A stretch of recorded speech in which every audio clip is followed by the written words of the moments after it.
Welcome to part 3 of my AEFL solitaire rule set tutorial series. In this installment, I go over all aspects of special teams play: kickoffs, punts, onside kicks, field goals, and extra points. The game piece I use to simulate the ball being kicked on kickoffs and field goal attempts is a ball on a base. I constructed this game piece using evergreen scale model hobby tubing, a flat polystyrene sheet they also make, which I cut out to fit on a base,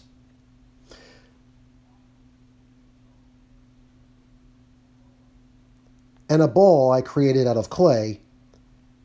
I glued all of these pieces together and slipped it onto a base that I have tweaked to run as straight as possible. Quick note, evergreenscalemodels.com is a site I use to purchase the tubing and the sheets. As far as tweaking goes, there are lots of tutorials you can find online to help you get your bases to perform better, whether you want them to run straighter, stronger, faster, etc. When you're constructing the ball on the base, make sure the tube that you cut is high enough that when you glue the ball on top of it, it clears the upright of the goalpost you're using.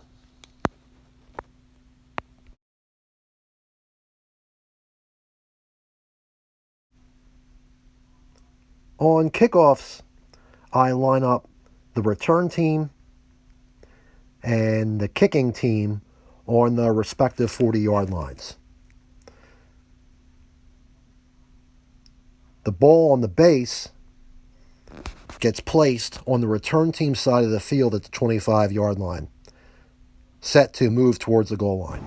The actual setup of both teams starts a lot like a scrimmage play, with the center/nose guard in the middle of the field, flanked by the guard/defensive tackles lined up against the inside of the hash marks. And then on the other side of the hash marks are the tackle/defensive end figures. Then the linebacker/tight end figures, followed by the halfback/safety figures, and then finally at the ends are the wide receiver/cornerback figures. Now that's the kicking team setup. And as we move over to the return team, you'll see that setup mirrors the kicking team, with the exception that the wide receiver figures are missing because they will be used as kick returners. So once the kicking team is set up at their 40-yard line, the kick return team is set up at their 40, and the ball on the base is set up at the 25-yard line, we'll turn our attention to the two wide receiver figures that we've pulled back as kick returners.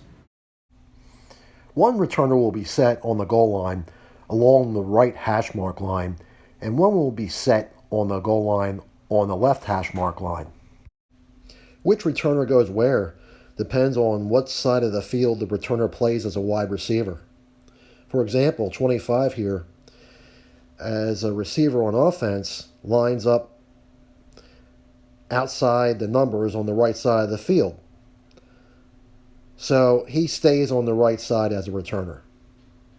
You can put these returners on stationary bases, but since you already know where they are lining up, you can move them out of the way, like I do, until they are needed.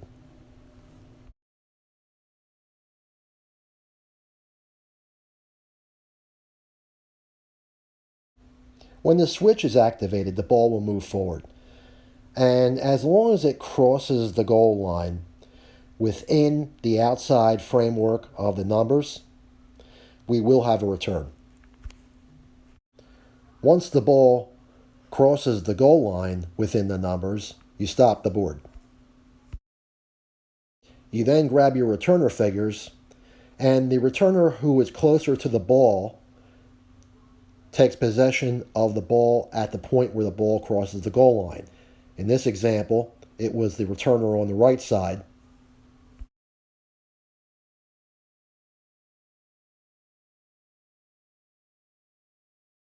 And the returner will always be positioned to take possession of the ball at that point and return it straight up the field, while the other return man will be positioned along the hash marks up at the 5-yard line, also positioned to go straight.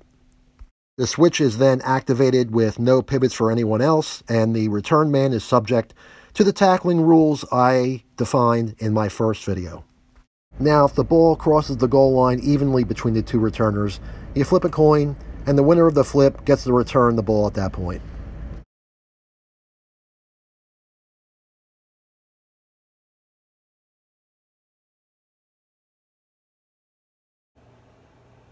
Now, if the ball on the base goes outside the numbers at any point before it crosses the goal line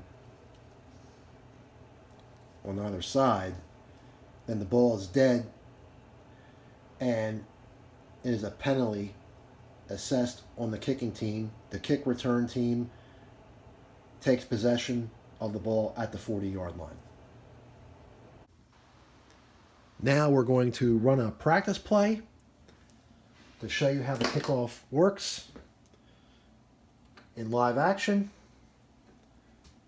So we'll activate the switch, and as you can see, the ball goes down, and where it crosses here is obviously in 42's side of the field. He gets the ball right there, and he has to be sent straight upfield. And now it's all up to him if he can get by the defense or if they can tackle him. Here comes 42 from the 5. And he crosses the 10, the 20, turns hard to his right. Here's 80 of the Pacifics glancing him but not making the tackle. And then 42, it looks like he's going to go out here. And about the 44-yard line. So that's how kickoff play works. So extra points and field goals are a very simple process. Like most other things in my solitaire rule set, it's geared towards speeding the game up. So we don't actually line up teams for the extra points and field goals. For the field goals, we place the ball in the base down where the field goal is being attempted from. So let's say it was 4th down for the offense at the 20-yard line. Now in the pros, they'd count 8 yards back and then kick it from there. In my rule set, you're kicking it right from the line of scrimmage. So on a 4th down from the 20-yard line, you're placing the ball right there, and you're placing it right in the middle of the field, and you get 3 attempts.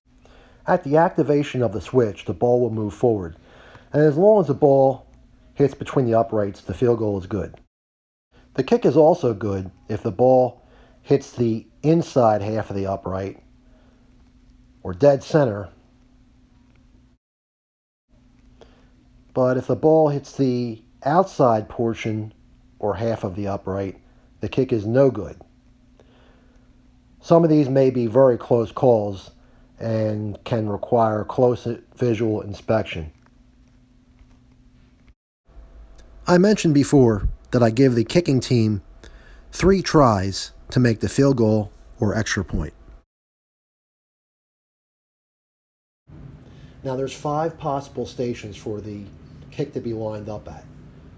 Looking this way, right on the right hash mark, alongside the inside portion of the right hash mark, the center of the field, along the inside portion of the left hash mark, and on the left hash mark.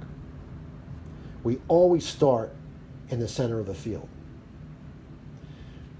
That's where the first try starts.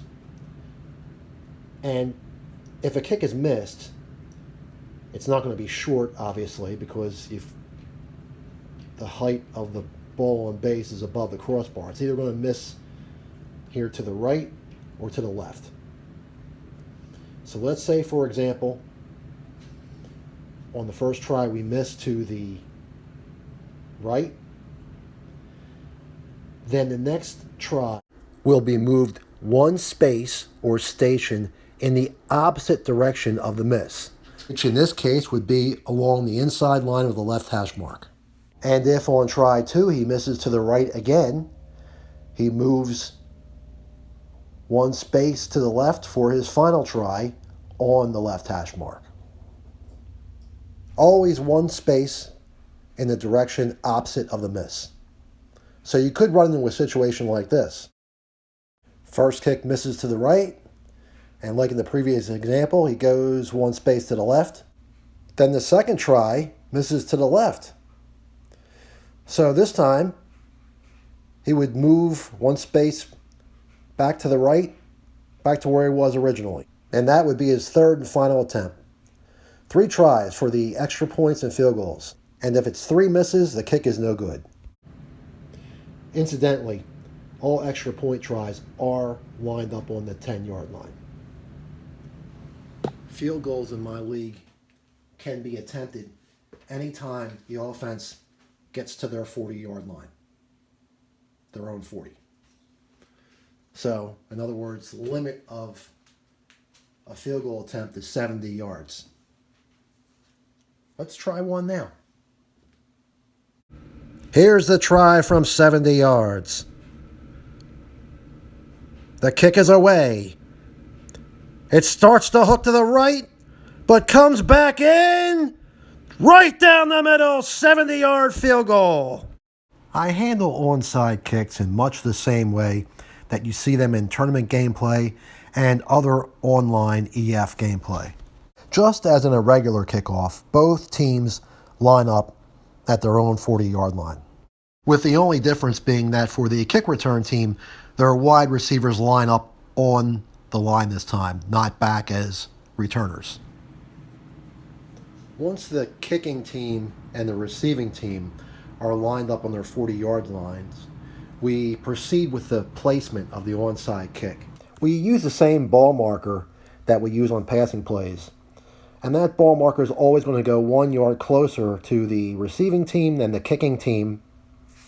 Since both teams start out lining up at their 40-yard line, that means the ball will be placed somewhere along the receiving team's 49-yard line.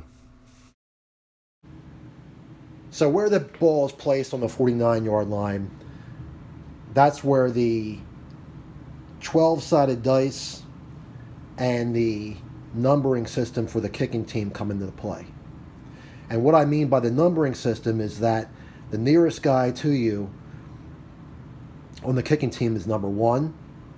Next guy is 2. He's 3, 4, 5, so on to 11 over here. And then you have your 12-sided dice. As long as you roll a 1 through 11 on the 12-sided dice, you will proceed with the onside kick. You'll take the number rolled from this dice, go to the corresponding player. Let's say it was 3. You count 1, 2, 3. Here, this guy. And you take the ball marker, you place it the 49-yard line directly in front of him. You then turn one player on either side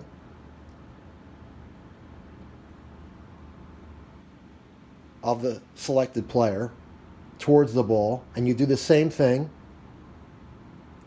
over here with the receiving team.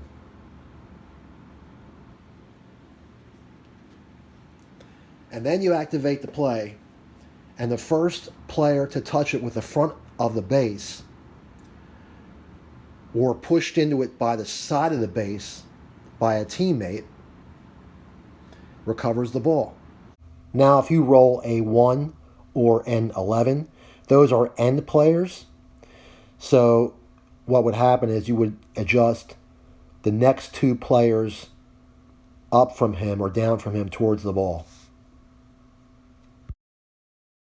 And then make the same adjustment for the receiving team. If you roll a 12, then that is a penalty on the kicking team, and you would place the kicking team back at their 35. And then you'd roll the 12-sider again. And as long as you got a 1 through an 11, the ball would still be placed in the corresponding spot along the 49-yard line. However, a second consecutive roll of a 12 results in another penalty on the kicking team, and the receiving team takes possession of the ball at the 40-yard line.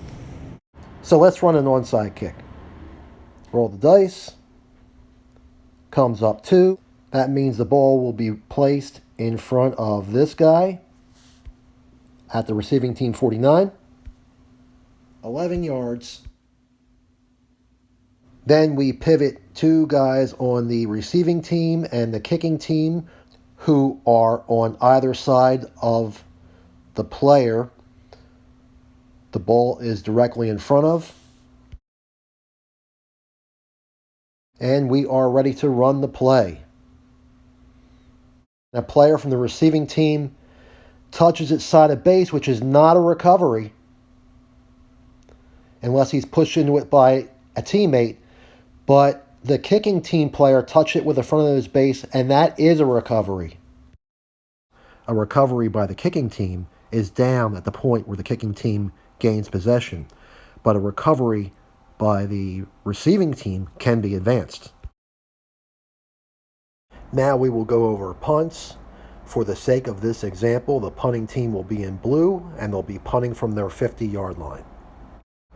The way that I set up the punting team and the punt return team is exactly the way I set them up on kickoffs, except, of course, they are across the line of scrimmage from each other instead of separated by 20 yards or so. You will notice that the gunners on the punting team are running unopposed at the ends of the line. You'll notice I have a magnetic marker 10 yards from the line of scrimmage and directly behind center, and I'll explain its use in a second.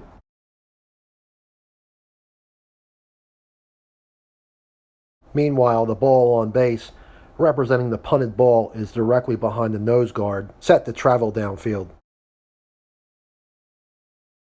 There's one referee standing 20 yards downfield from the line of scrimmage.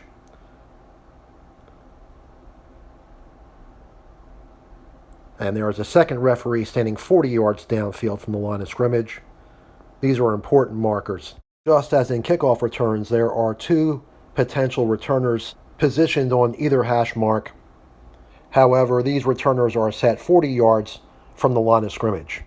And just like on kickoffs, knowing where they are positioned in the field of play, you really don't need them on the field at this point. When you activate the switch, you have to pay attention to the gunners. When one of them hits the 20-yard mark downfield, marked by that first referee, that's when you stop the board for the first time. If the gunners never make it to that 20-yard checkpoint because they've turned or gone out of bounds, you stop the board at that point as well. And on that first stoppage, the first thing you look at is that marker I've set behind the center.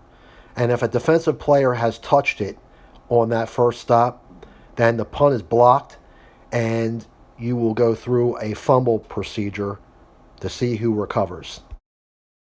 If the punt's not blocked, the punt's away. We continue the punting play.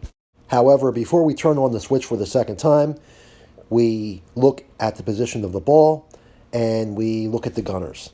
As long as first stop was achieved because one of the gunners crossed that 20-yard mark and the ball is in the field of play, then there's no adjustments to make. You just activate the switch again. But if first stop was because one or both of the gunners turned or went out of bounds before they got 20 yards downfield, then before you activate the switch for a second time, you would give each gunner one straight pivot upfield. Also at first stop, If the ball goes out of bounds, then the play is over. The receiving team takes possession of the ball at the forward point of the ball on base where it went out of bounds.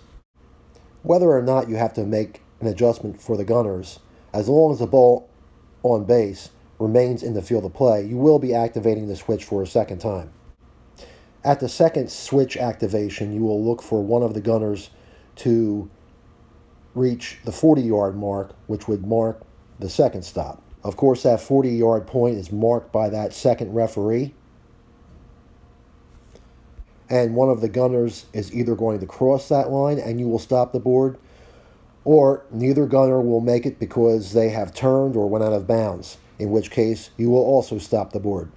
At that point, as long as the ball on base remains in the field of play, you will mark its position with a ball marker. The ball marker, we place it at the most forward point of the ball on base. We remove the ball on base. We now replace the punt returners into their stations. We pivot them towards the ball. We pivot any unengaged defenders towards the ball. If the punt returner recovers the ball first, he gets one straight pivot upfield. Any unengaged defenders pivot towards him to try to tackle him. And of course, the punt return player is subject to all the ball carrier tackling rules that I went over in my very first video. If a punting team player gets the ball first, the ball is downed right there. And recovery is always made with the front of the base or side of base if pushed into it by a teammate.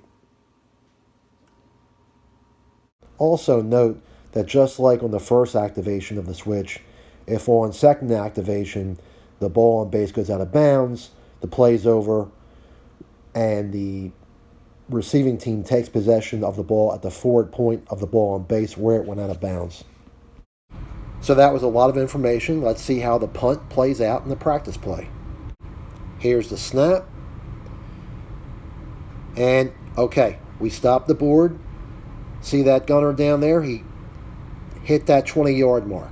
So now we look at the marker. It's clean. There's no defender touching it. So that means the punt is away. Now we're ready to turn the board on again. And we're looking at that 40-yard mark downfield.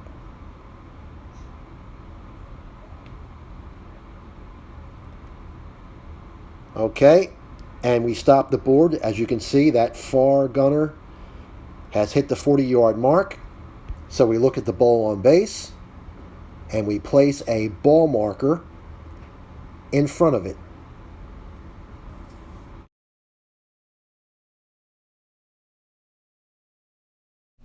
Now the two returners can be put back in their stations, and we will pivot them to face the ball.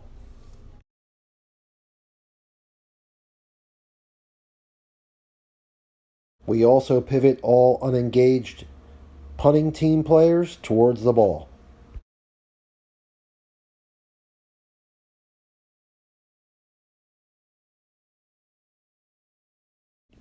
Now we activate the switch. 25 recovers the ball. We give 25 one straight pivot upfield. And we pivot all unengaged punting team players towards the ball carrier. 25 will of course be subject to ball carrier tackling rules discussed in my very first tutorial video. Now the punt return is set and we activate the switch. 25 cuts it upfield, hard to his left, turns at the 35 and is going to go out at about the 38 it looks like. And there you have it. There is my punting procedure. Before we wrap up the video, I wanted to touch on the goalposts I'm using. Viewers of my channel will recall that I had a video where I modified a tutor goalpost to more accurately fit on a scale field. But I found that on the scale field, using the ball and the base method to kick field goals, that the percentage of made field goals, especially from 40 plus yards, was low. So what I wound up doing was completely constructing a goalpost from the ground up using evergreen hobby tubing, evergreen rods, and I drilled a hole in a round wooden platform that I got from Hobby Lobby, glued the assembly in there, and put a very strong magnet in the bottom. I basically just made the goalpost a lot wider, and that, along with the 3 tries I give each field goal attempt, give me acceptable percentages for made field goals. The dimensions I'm using for inside upright to inside upright is 5 inches, and from top of crossbar to top of upright is 6 inches. And hey, is it out of scale? Yes. Does it work? Yes.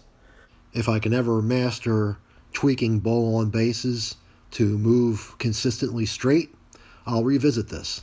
This will conclude part 3. In the 4th and final tutorial video, I will review game management procedures, the amount of plays ran, the procedure for determining run or pass, when onside kicks are allowed, when to punt, when to go on 4th down, when a game ends early, and penalties. Thanks for watching, and see you in the next video.